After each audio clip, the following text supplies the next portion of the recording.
At Easter dinner, I sat at the table listening to my brother Beckett and his wife Tamsin talk about their big kitchen remodel plans. They were excited, describing marble counters, custom cabinets, and all the things they wanted. I stayed quiet, like I always did, because I already knew what was coming next. They were hoping I would pay for it, just like I had paid for almost everything else over the years. But then Tamsin laughed, looked straight at me, and said, "You're not really part of this family. You're just the ATM." Everyone laughed. I didn't. I felt something inside me shift. In that moment, I realized exactly how they saw me. Not as a sister, not as a daughter, but as a source of money. I excused myself early, went home, and sat in my quiet apartment thinking about all the times I had helped them. Emergency dental bills, school fees, short-term loans that were never paid back, even their luxury SUV. I had done it all out of love, and somewhere along the way, they stopped seeing it as kindness. They started seeing it as my duty. That night, I made a decision. The gravy train was closed. A month later, Beckett called me, confused and frustrated, asking why the $28,000 he expected from me for the remodel hadn't arrived. I calmly told him I never agreed to it. His shock quickly turned into anger. Tamsin tried guilt-tripping me about family values, but I didn't budge. I suggested they consider a cheaper remodel. She hung up on me. Soon after, Beckett showed up at my door, furious. He said I was jealous of his perfect family life, and that I was being petty over a little joke. I reminded him I had given them $51,200 over the years and asked when repayment would start. He couldn't answer. He just stormed out, calling me selfish. Then my parents called. They always took his side. They told me to be forgiving, told me Beckett was stressed, told me money wasn't more important than family. I asked them a simple question. If family is more important than money, then why does everyone only call me when they need money? There was a long, heavy silence. From that point on, everything became clearer. They posted luxury spa days online, expensive golf weekends, a family cruise.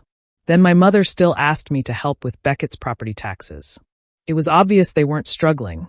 They were just comfortable using me. That Easter was the last time I let myself be treated like an ATM. It hurt, but it also freed me.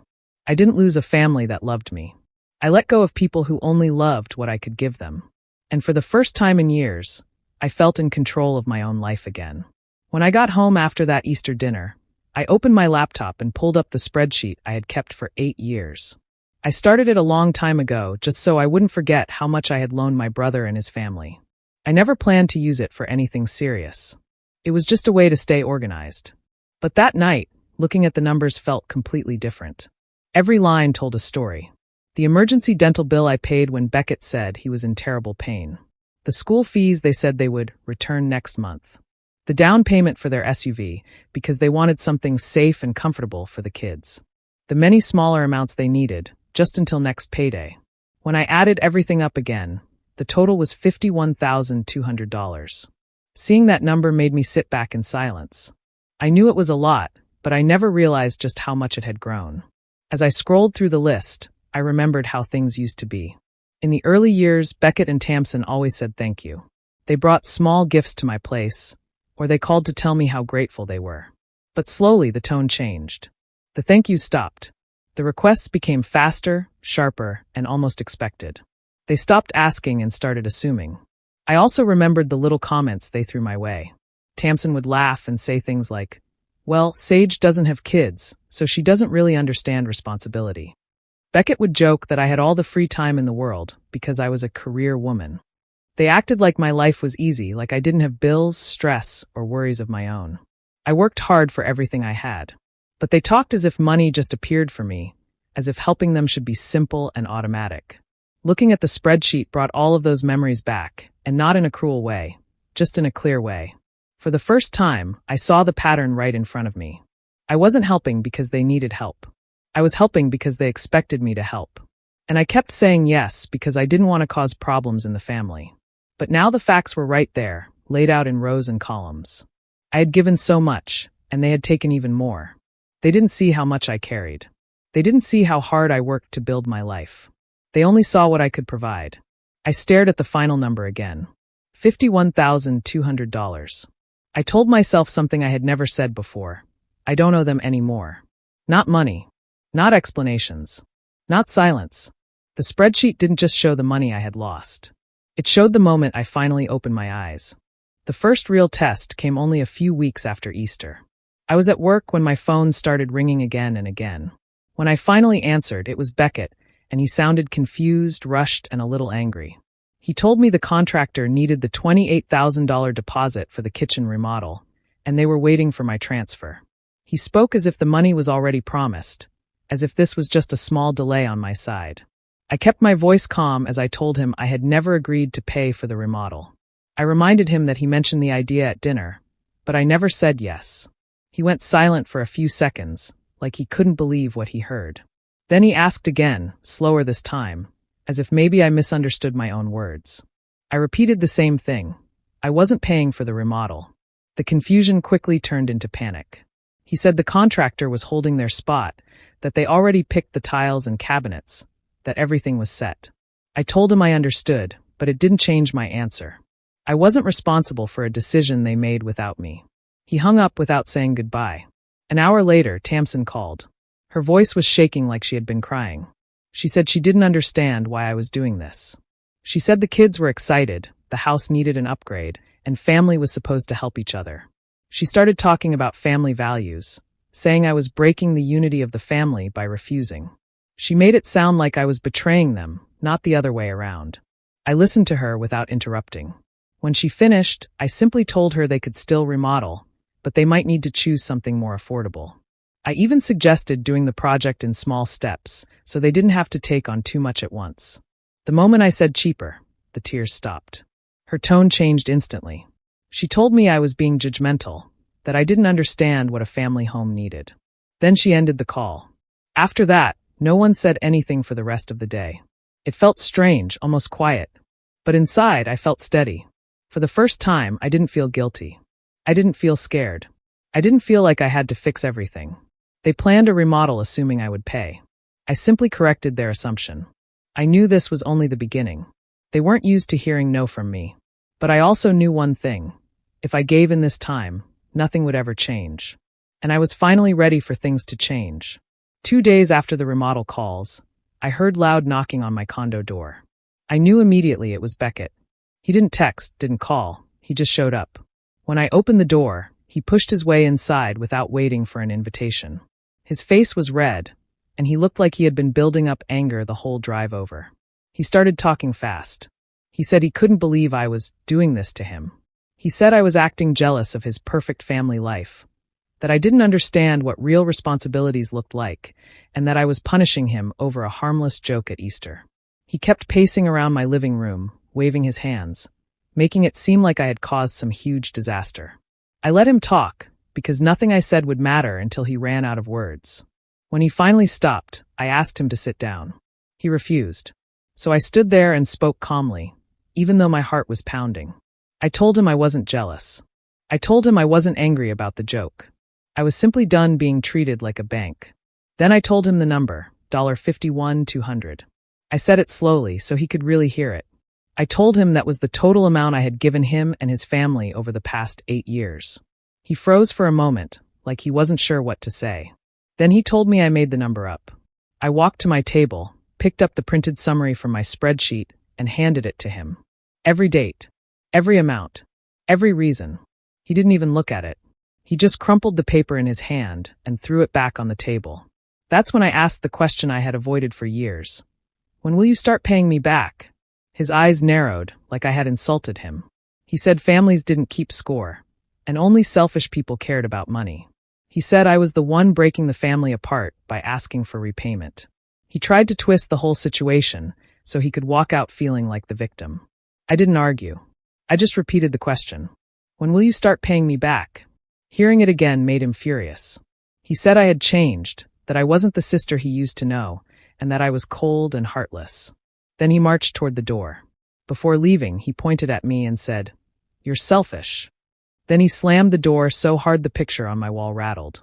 When the apartment finally went quiet again, I sat on the couch and took a deep breath. Part of me felt shaken, but a bigger part of me felt something new, peace. I had told the truth. I had stood my ground. If defending myself made me selfish in his eyes, I could live with that. The day after Beckett stormed out of my condo, my phone started ringing again. This time it was my mother. I could already guess what the call was about. The moment I answered, she didn't even ask how I was doing. She went straight into a long speech about family unity. She said Beckett was under a lot of pressure as a father and husband. She said I should try to be more understanding, that I should let go of hurt feelings, and remember that family comes first. I listened quietly. I knew she wasn't calling to hear my side. She was calling to remind me of my role in the family, the role they had created for me. When she finally paused, I asked her a simple question. If family really comes before money, why does everyone only call me when money is needed? She didn't answer. She just sighed loudly and said I was being dramatic. Later that evening, my father called. He rarely reached out unless something serious was happening, so I knew Beckett must have told them his version of the story. My father's voice was firm but calm at first. He said he heard there was a problem between me and Beckett. He said he hoped I would correct it, because siblings should support each other. Then he explained how stressful it was for Beckett to raise 2 kids and keep up with the house. He talked about bills, responsibilities, the pressure of being a parent, everything except the way they had been using me for years. I told him the truth. I told him I wasn't refusing out of anger. I was refusing because I had already given too much. I explained that I wanted boundaries, not fights. But he didn't want to hear it. He said I should have more compassion, that Beckett needed me, and that holding on to money was not worth breaking the family apart. Again, I asked the same question I had asked Mom. If this is about family and not about money, why does everyone only contact me when money is the issue? There was a long silence on the other end. Then his tone hardened. He told me I was becoming calculating, that I was thinking too much about numbers and not enough about love. He made it sound like having boundaries meant I didn't care about them anymore. I stayed calm. I told him I cared, but I wasn't going to keep letting myself be drained. That only made him sigh angrily. Finally he said, I raised you to be better than this, and ended the call. I sat there staring at my phone for a long moment. It hurt to hear my own father say that. But underneath the sadness, there was something clearer. Finally, I understood how deep the pattern went. They weren't calling to solve anything. They were calling to pull me back into the role I had broken out of. And for the first time, I didn't let them pull me. After all the calls from my parents, I tried to give myself some space from the whole situation. But even with distance, the truth kept showing up in small, quiet ways. It started with Tamsin's social media posts. I wasn't even trying to look, but they popped up on my feed. She had signed up for a luxury spa membership, the kind that costs more in a month than some people spent on groceries. Every week she posted photos of facials, massages, and fancy lobbies. The captions always said things like self-care is essential. It confused me. Just days before, she and Beckett had acted like they were drowning financially. They begged me for help with the kitchen remodel. But clearly, they had money for spa days. Then I noticed Beckett's posts. He was going on golf weekends with his friends. Expensive resorts, new golf gear, steak dinners. He called them stress breaks, but they didn't look cheap. Again, this was the same man who yelled at me about ruining his life because I wouldn't give him $28,000. The more I saw, the more the whole picture became clear. They didn't lack money. They just didn't want to spend their own money when they could use mine. A few weeks later, I saw something that truly sealed everything in place. The whole family, Beckett, Tamsin, the kids, and even my parents, went on a cruise together. A real cruise. Ocean views, themed dinners, matching outfits. They all seemed relaxed and happy. I didn't get an invitation, which didn't bother me. What bothered me was the thought that they would spend thousands on a trip like that, but cry to me about bills. I didn't say anything. I just watched quietly. Then, a couple of days after they returned, my mom called again. Her voice had that soft, serious tone she used when she wanted something. She said Beckett was having a hard time catching up and asked if I could help cover his property tax bill. As she spoke, I pictured the cruise photos, the spa visits, the golf weekends, the laughs, the matching shirts on the deck. I asked her how they could afford a cruise if things were so hard. She quickly said it was a family bonding moment. Like that explained everything. She didn't see the contradiction. Or maybe she did but didn't want to admit it. When the call ended, I sat there quietly. I didn't feel angry anymore. The pattern was so clear now that it almost felt simple. They weren't struggling. They were comfortable. And whenever something expensive came up, they expected me to fix it so they didn't have to sacrifice anything. The truth was fully in the open, and I couldn't ignore it anymore. A few weeks later, the real test came. This time, it wasn't about a remodel or a bill they didn't feel like paying. It was about Lila, their youngest. Beckett called me early in the morning, and I could hear the strain in his voice. He said Lila needed a small outpatient surgery. Nothing major, nothing dangerous, but still something that needed to be done soon. Then he told me about the high deductible and how they couldn't cover it right now. For the first time in a long while, I felt a real worry, not for him, but for Lila. She was innocent in all of this. She didn't ask to be part of money games. She didn't know anything about the pressure they kept putting on me. So I listened as he explained how urgent it was. He said they needed help immediately. He said they wouldn't ask if it wasn't important. He said this time it was truly an emergency. But I had learned something over the past months. I knew how fast they turned real concerns into excuses for cash. So instead of giving a direct yes, I asked for the hospital information. He paused, confused, and tried to say we could handle that later, if I just sent the money first. I didn't respond to that. I repeated the question. After a long silence, he gave me the details. As soon as we ended the call, I contacted the hospital myself. I explained the situation clearly and asked if I could pay the deductible directly to Lila's account. They checked, confirmed it, and accepted the $1,200 payment right away. I didn't put my name on anything. I didn't want them to twist it later or claim they handled it themselves. I just wanted the bill covered so Lila could get the care she needed. When everything was complete, I texted Beckett. I told him the deductible was paid and the hospital had all the information. I also said I wasn't giving any cash. The money went exactly where it needed to go. Nothing more, nothing less. His reply came quickly. At first he thanked me. Then, only seconds later, another message arrived asking why I didn't trust him enough to hand him the money directly. He said it made him feel small. He said families shouldn't treat each other like that. I didn't argue. I didn't explain. I simply reminded him that the important part was done. Lila was taken care of. For once, everything was clear. I was willing to help in real emergencies, but I wouldn't be used anymore. And this time, the money went exactly where it belonged. A few weeks later, the tension finally spilled into the open. The whole family had gathered for a reunion, and I knew I couldn't avoid them forever. I tried to stay calm, keeping to myself and avoiding too much conversation. But it didn't take long before Tamsin and Beckett started talking about me. They painted a picture that was completely false. They told everyone I was cold, selfish, and only cared about money. Tamsin whispered that I hoarded my wealth and refused to help anyone. Beckett added that I was a spinster who had no real responsibilities and couldn't understand what family really meant. Some relatives nodded, others looked uncomfortable, but the words stung. For a moment, I wanted to yell, to defend myself, to tell the truth. But I stayed quiet and watched. As the reunion went on, I realized that words alone weren't enough. People would believe whatever they wanted if I didn't show them proof. That's when I decided it was time to act. Quietly, without creating a scene, I had brought copies of my spreadsheet with me. I had printed it out neatly, showing every gift, every loan, and every payment I had made to Beckett and Tamsin over the past 8 years. Alongside those numbers, I highlighted their major purchases. The SUV, the golf trips, the spa memberships, and the cruise. During a break, I handed the copies to a few key family members, ones I knew would look at them carefully. I didn't make a big announcement. I didn't argue with anyone. I just let the evidence speak for itself. Within minutes, people started reading, whispering, and looking surprised. The expressions on their faces told me everything I needed to know. They could see exactly what had happened. My years of giving and their years of taking without acknowledgement were all right there in black and white. It was undeniable. The hypocrisy of their complaints was clear. The image Beckett and Tamsin had tried to paint of me was shattered. By the end of the reunion, the tension shifted. I wasn't attacked anymore. I wasn't called selfish. Instead, there was a quiet understanding. Some relatives came to me privately, apologizing for believing the stories, and quietly thanking me for showing them the truth.